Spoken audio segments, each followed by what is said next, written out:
اعوذ باللہ من الشیطان الرجیم بسم اللہ الرحمن الرحیم۔ آج ہم ایک ایسے سفر کا آغاز کرنے جا رہے ہیں جو صرف تاریخ نہیں بلکہ انسانیت کی اصل حقیقت ہے۔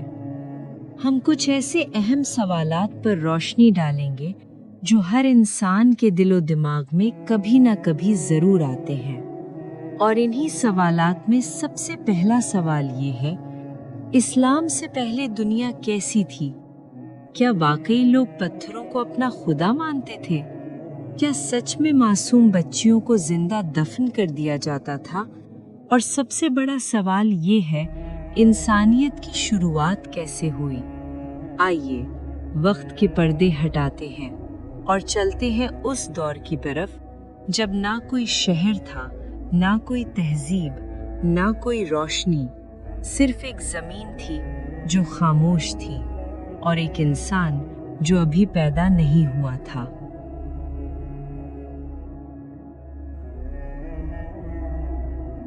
دنیا سے پہلے کا منظر ایک وقت تھا جب دنیا میں نہ کوئی قانون تھا، نہ انصاف۔ انسان اپنی خواہشات کا غلام بن چکا تھا۔ طاقت ہی سب کچھ تھی، کمزور کی کوئی آواز نہیں تھی۔ لوگ اپنے ہاتھوں سے بت بناتے، پھر انہی کے سامنے جھک جاتے، یہ سوچے بغیر کہ وہ خود اپنے ہاتھوں سے اپنے خدا بنا رہے ہیں۔ ظلم اس حد تک بڑھ چکا تھا کہ انسانیت چیخ رہی تھی، مگر سننے والا کوئی نہیں تھا۔ لڑکیوں کو پیدا ہوتے ہی زندہ دفن کر دیا جاتا تھا۔ یہ وہ وقت تھا جب رحمت کا نام تک مٹ چکا تھا۔ اس دور کو جہالت کا دور کہا جاتا ہے۔ یہ کہانی یہیں سے شروع نہیں ہوتی، اس سے بھی پہلے، بہت پہلے، جب نہ کوئی انسان تھا، نہ کوئی فرشتہ، نہ کوئی آواز، صرف اللہ تھا۔ اور پھر اللہ نے فیصلہ فرمایا، میں زمین میں ایک خلیفہ بنانے والا ہوں۔ فرشتوں کا سوال، فرشتے حیران ہوئے۔ انہوں نے عرض کیا، کیا تو ایسے کو پیدا کرے گا جو زمین میں فساد کرے گا اور خون بہائے گا؟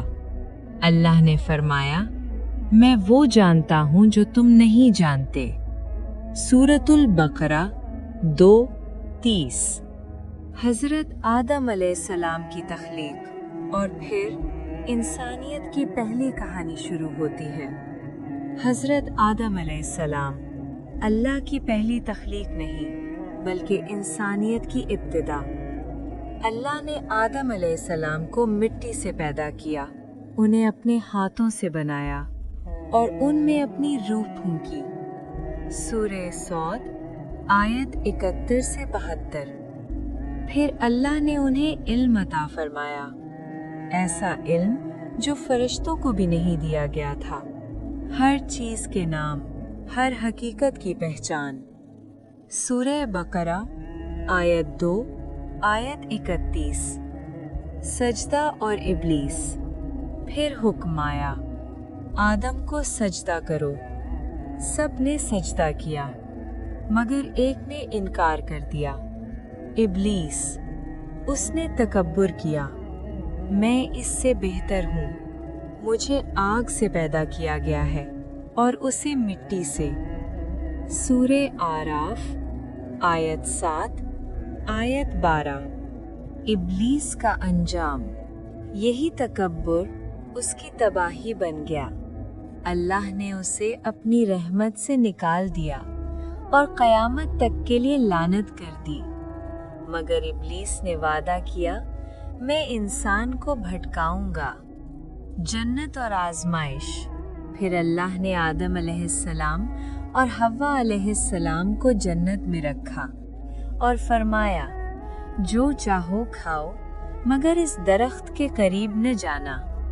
مگر شیطان نے وسوسہ ڈالا، انہیں بہکایا اور وہ اس درخت کی طرف چلے گئے۔ زمین پر اتارنا۔ جب انہوں نے غلطی کی تو انہیں احساس ہوا، انہوں نے توبہ کی، اے ہمارے رب، ہم نے اپنی جانوں پر ظلم کیا۔